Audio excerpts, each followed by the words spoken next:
15 स्थिर वैद्युत। पदार्थों को परस्पर रगड़ने से उस पर जो आवेश की मात्रा संचित रहती है उसे स्थिर विद्युत कहते हैं। स्थिर विद्युत में आवेश स्थिर रहता है। बेंजामिन फ्रैंकलिन ने दो प्रकार के आवेशों का धनात्मक आवेश व ऋणात्मक आवेश नाम दिया है। पृष्ठ 300। समान प्रकार के अर्थात धन धन या ऋण ऋण आवेश परस्पर प्रतिकर्षित करते हैं तथा विपरीत प्रकार के आवेश परस्पर आकर्षित करते हैं। वस्तुओं का आवेशन इलेक्ट्रॉनों के स्थानांतरण के फलस्वरूप होता है। यहाँ नीचे सारणी में कुछ वस्तुएं इस ढंग से सजाई गई हैं कि यदि किसी वस्तु को किसी दूसरी वस्तु से रगड़कर विद्युत उत्पन्न की जाए तो सारणी में जो ऊपर है उसमें धन आवेश तथा जो नीचे है उसमें ऋण आवेश उत्पन्न होता है। जैसे कांच को कागज के साथ रगड़ने पर कांच में धन आवेश एवं कागज में ऋण आवेश उत्पन्न हो जाता है। ए रोआ, 2 फलानेल, 3 चमड़ा, 4 मोम, 5 कांच, 6 कागज, 7 रेशम, 8 मानव शरीर, 9 लकड़ी, 10 धातु, 11 रबड़, 12 रेजिन, 13 अंबर, 14 गंधक, 15 एबोनाइट, 16 गाटा पाचा। आवेश के पृष्ठ घनत्व, सरफेस डेंसिटी ऑफ चार्ज। चालक के इकाई क्षेत्रफल पर स्थित आवेश की मात्रा को उस आवेश का पृष्ठ घनत्व कहते हैं। चालक का पृष्ठ घनत्व चालक के आकार एवं चालक के समीप स्थित अन्य चालक या विद्युत रोधी पदार्थों पर निर्भर करता है। पृष्ठ घनत्व सबसे अधिक चालक के नुकीले भाग पर होता है क्योंकि नुकीले भाग का क्षेत्रफल सबसे कम होता है। चालक कंडक्टर जिन पदार्थों से होकर विद्युत आवेश सरलता से प्रवाहित होता है उन्हें चालक कहते हैं, जैसे चांदी, तांबा, एल्यूमीनियम आदि। चांदी सबसे अच्छा चालक है, दूसरा स्थान तांबा का है।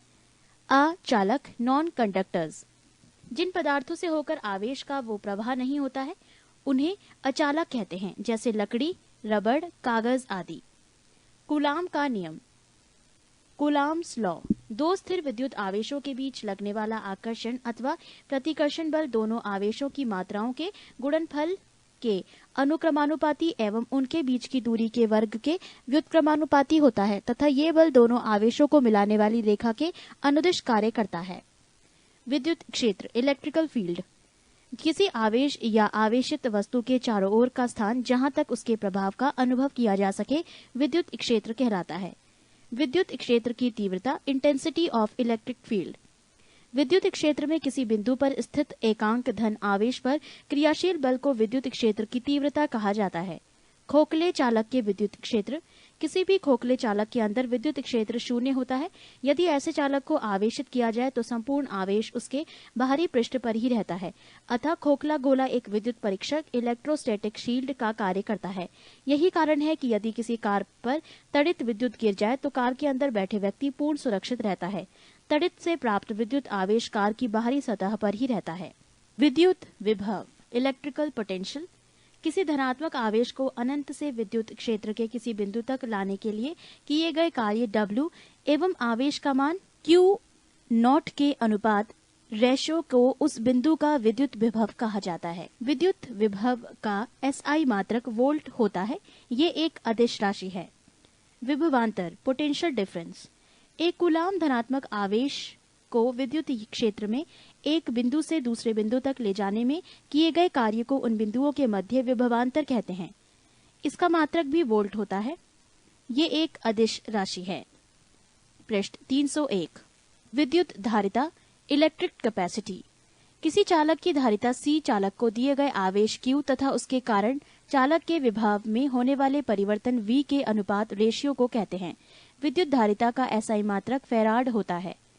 विद्युत cell, electric cell.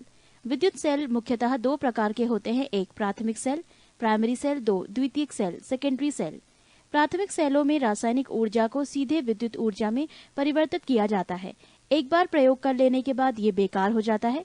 वोल्टीय cell, लेक्लांशे cell, Daniel cell, शुष्क सेल प्राथमिक सेल के उदाहरण हैं। द्वितीयक सेल में पहले विद्युत ऊर्जा को रासायनिक ऊर्जा में फिर रासायनिक ऊर्जा को विद्युत ऊर्जा में परिवर्तित किया जाता है। आवेशन चार्जिंग कर इसे बार बार प्रयोग में लाया जा सकता है। वोल्टीय सेल का आविष्कार 1799 ईस्वी में प्रोफेसर एलिजांडो वोल्टा ने किया था। इसमें जस्ते की छड़ कैथोड के रूप में, एक तांबे की छड़ एनोड के रूप में प्रयोग की जाती है। इन छड़ों को कांच के बर्तन में रखे सल्फ्यूरिक अम्ल में रखा जाता है। लेक्लांशे सेल में एनोड के रूप में कार्बन डाई छड़ एवं कैथोड के रूप में जस्ते की छड़ का प्रयोग किया जाता है। इन छड़ों को कांच के बर्तन में रखे अमोनियम क्लोराइड में रखा जाता है। लेक्लांशे सेल में एनोड के रूप में प्रयुक्त कार्बन की छड़ मैग्नीज डाइऑक्साइड व कार्बन के मिश्रण के बीच रखी जाती है।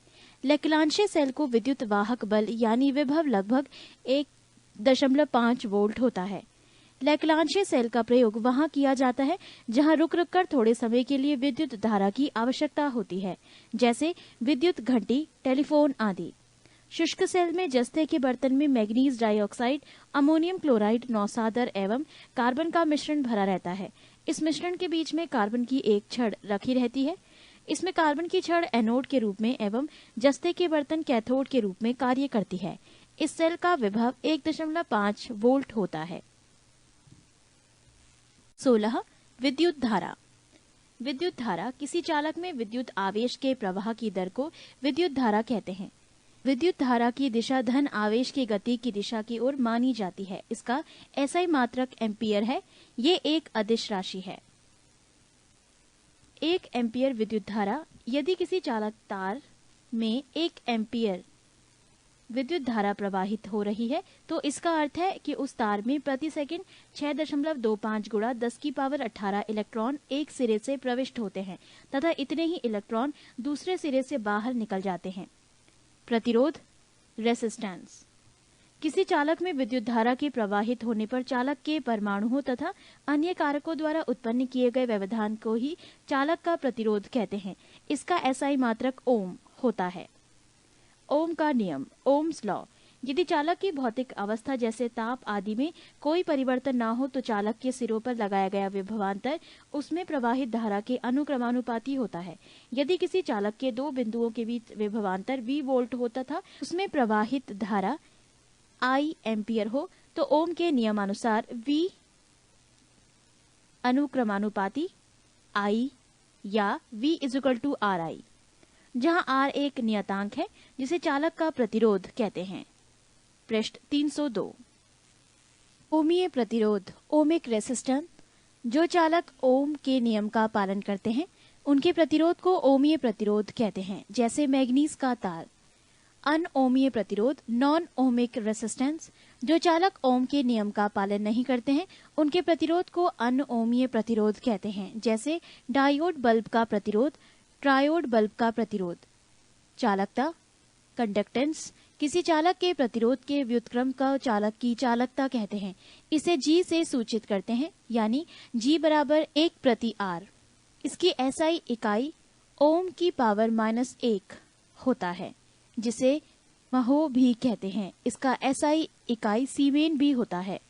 विशिष्ट प्रतिरोध, स्पेसिफिक रेसिस्टेंस।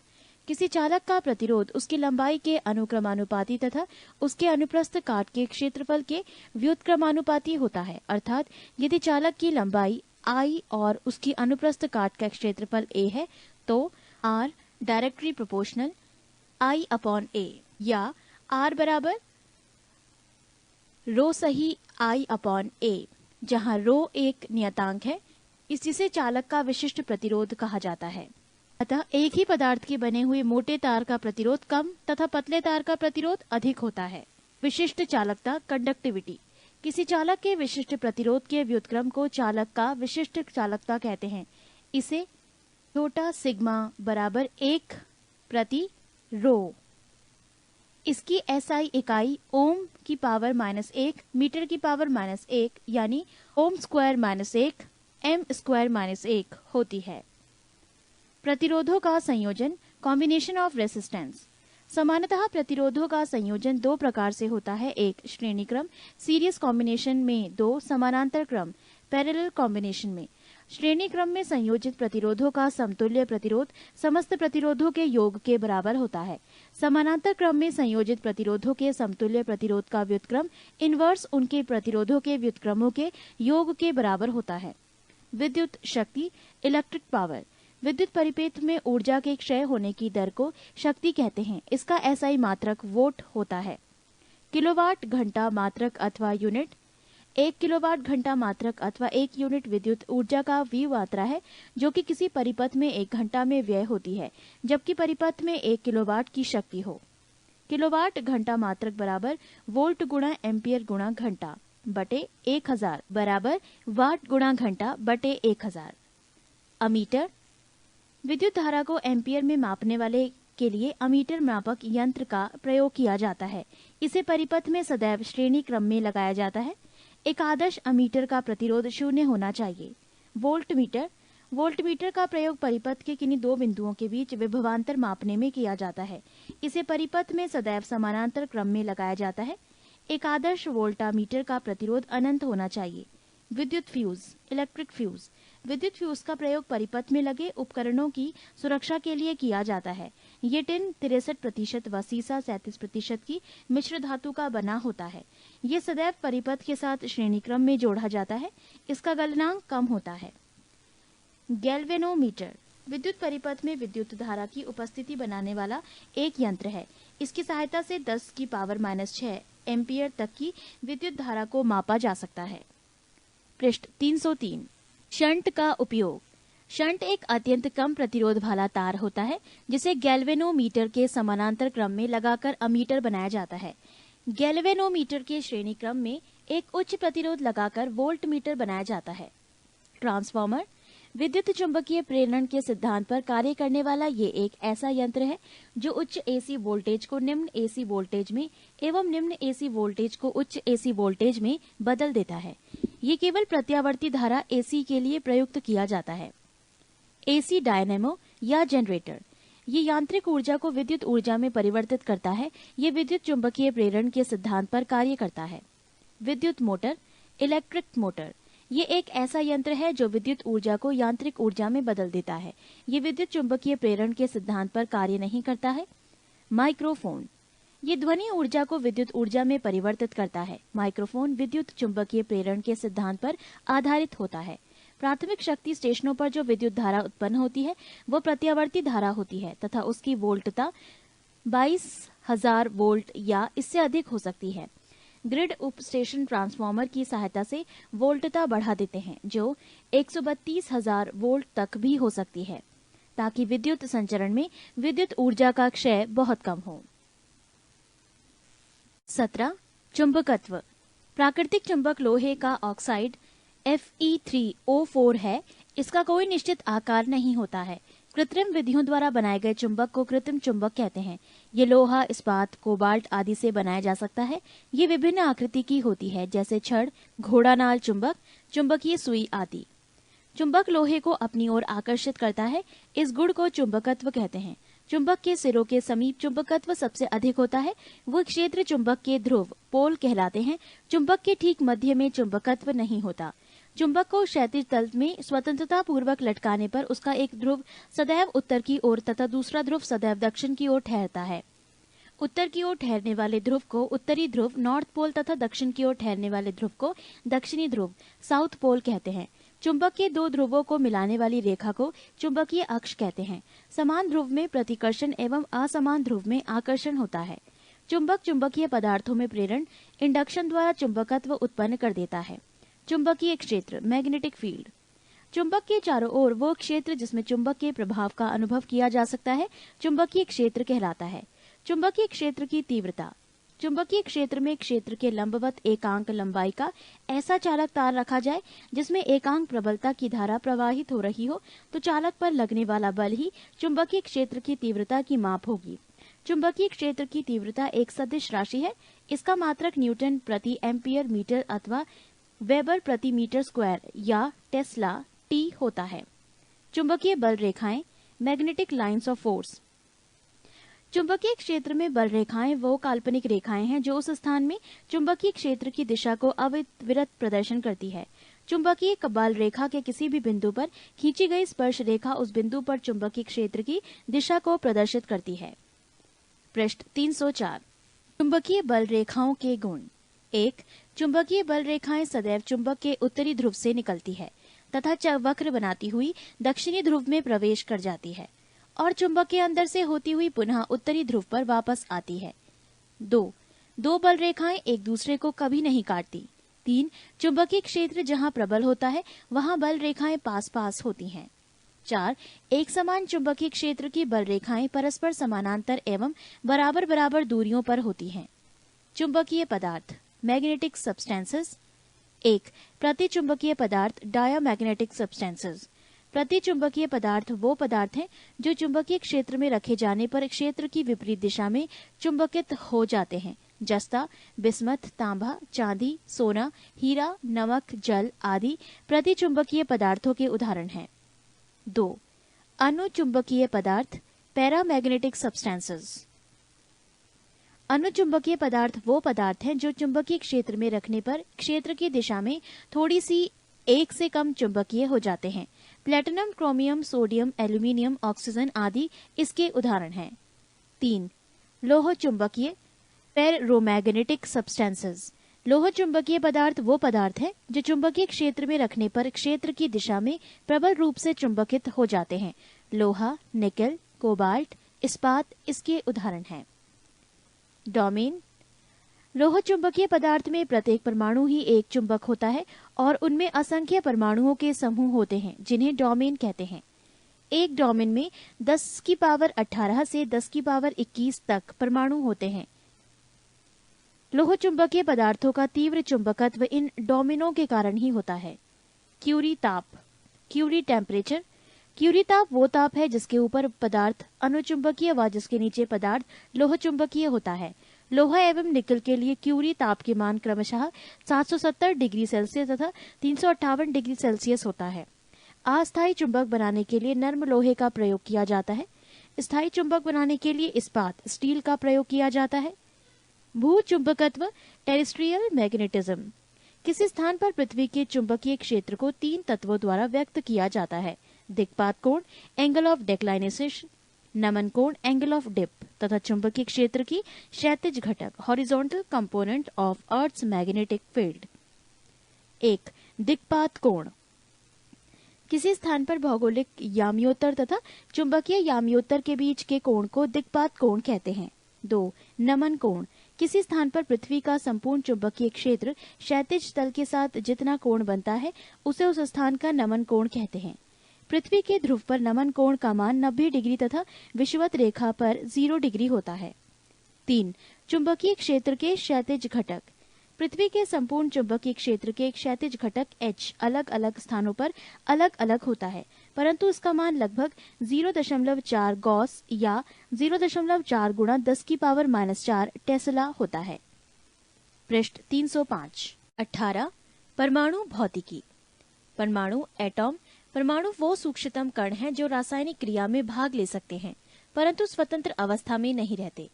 परमाणु मुख्यतः 3 मूल कणों इलेक्ट्रॉन, प्रोटॉन व न्यूट्रॉन से मिलकर बना होता है। परमाणु के केंद्र में एक नाभिक होता है जिसमें प्रोटॉन एवं न्यूट्रॉन रहते हैं। इलेक्ट्रॉन नाभिक के चारों ओर चक्कर लगाते हैं। परमाणु में प्रोटॉन एवं इलेक्ट्रॉन की संख्या समान एवं आवेश विपरीत होते हैं जिसके कारण ये उदासीन होता है। मूल कणों की विशेषताएं।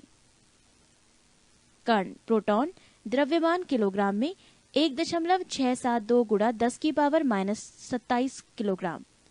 आवेश कूलाम प्लस 1.6 गुणा 10 की पावर -19। खोजकर्ता गोल्ड स्टीन। कण न्यूट्रॉन द्रव्यमान 1.675 गुणा 10 की पावर -27। आवेश कूलाम 0। खोजकर्ता चैडविक। कण इलेक्ट्रॉन द्रव्यमान 9.108 गुणा 10 की पावर -31। आवेश कूलाम -1.6 गुणा 10 की पावर -19। खोजकर्ता जे थॉमसन। आज मूल कणों की संख्या 30 से ऊपर पहुंच चुकी है। कुछ प्रमुख मूल कणों का विवरण निम्न है। पॉजिट्रॉन द्रव्यमान 9.108 गुणा 10 की पावर -31। आवेश प्लस 1.6 गुणा 10 की पावर -19। खोजकर्ता एंडरसन। विशेष इलेक्ट्रॉन का एंटी कण। पाई मैसॉन द्रव्यमान इलेक्ट्रॉन का 274 गुणा। आवेश धनात्मक एवं ऋणात्मक दोनों। खोजकर्ता युकावा। विशेष अस्थायी जीवन काल 10 की पावर -8 सेकेंड। न्यूट्रिनो द्रव्यमान 0, आवेश 0, खोजकर्ता पाउली, विशेष डैश। फोटॉन द्रव्यमान 0, आवेश 0, खोजकर्ता आइंस्टीन, विशेष इसका वेग प्रकाश के वेग के बराबर होता है। कैथोड किरणें। कैथोड रे, जब विसर्जन नलिका डिस्चार्ज ट्यूब के सिरों पर 20 किलोवोल्ट का विभवांतर लगाया जाता है और उसका दाब 0.1 मिलीमीटर पारे के स्तंभ के बराबर होता है, तो उसके कैथोड से एक इलेक्ट्रॉन पुंज बीम निकलने लगता है। इसे ही कैथोड किरण कहते हैं। अतः कैथोड किरणें केवल उच्च ऊर्जा वाले इलेक्ट्रॉनों का पुंज है। गुण। 1. कैथोड किरण को केवल गैस का प्रयोग करके पैदा किया जा सकता है। 2. कैथोड किरणों के उत्पादन में विभव का स्रोत प्रेरण कुंडली इंडक्शन कॉइल होता है, जो कम विभव के सेल से बहुत उच्च विभव प्रदान करता है। ये पारस्परिक प्रेरण के सिद्धांत पर कार्य करता है। 3. कैथोड किरणें अदृश्य होती हैं और सीधी रेखाओं में चलती हैं। 4. कैथोड किरणें ऋणात्मक होती हैं, इसलिए ये कैथोड से एनोड की तरफ गमन करती है। ये इलेक्ट्रॉन की बनी होती है और अपनी सतह के लंबवत निकलती है। 5. कैथोड किरण का वेग प्रकाश के वेग का 1/10 गुणा होता है। 6. ये किरण विद्युत एवं चुंबकीय क्षेत्र में विक्षेपित होती है। 7. ये गैसों को आयनीकृत कर देती है एवं धातु पर ऊष्मीय प्रभाव दिखलाती है। 8. ये फोटोग्राफिक प्लेट को प्रभावित करती है। 9. इसकी वेधन क्षमता कम होती है। ये पतली धातु की चादर से पार कर जाती है। 10. कैथोड किरणें जब विद्युतीय क्षेत्र से होकर लंबवत गुजरती है तो इसका रास्ता परवलयाकार होता है। नोट: जब कैथोड किरणें किसी उच्च परमाणु क्रमांक वाली धातु जैसे टंगस्टन पर गिरती है तो ये एक्स किरणें उत्पन्न करती है। पृष्ठ 306।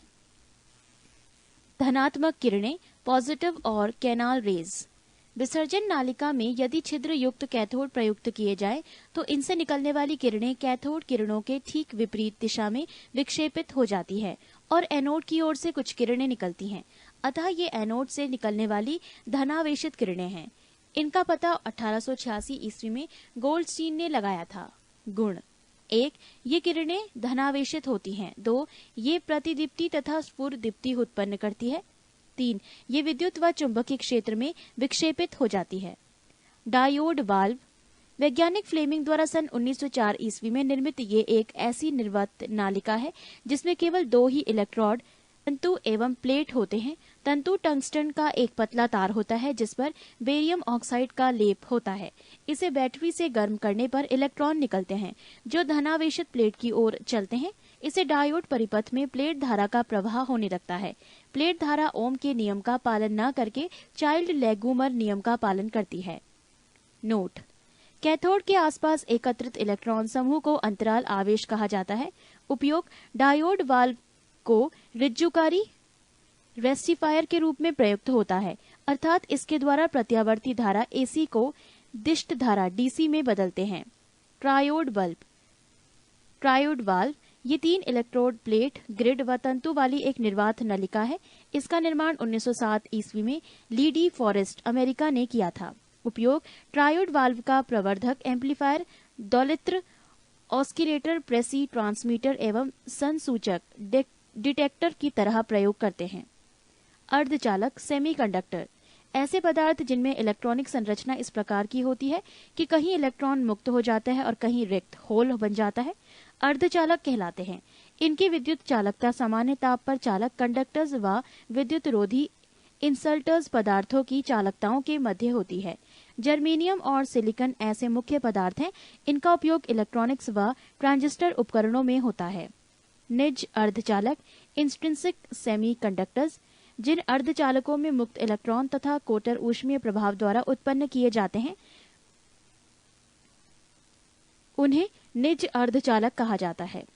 बाह्य अर्धचालक, एक्सट्रिंसिक सेमीकंडक्टर्स, अर्धचालकों में अपद्रव्य मिलाने से प्राप्त ठोस को बाह्य अर्धचालक कहते हैं। अपद्रव्य के रूप में आर्सेनिक अथवा एल्यूमिनियम मिलाते हैं जिससे अर्धचालक की चालकता काफी बढ़ जाती है।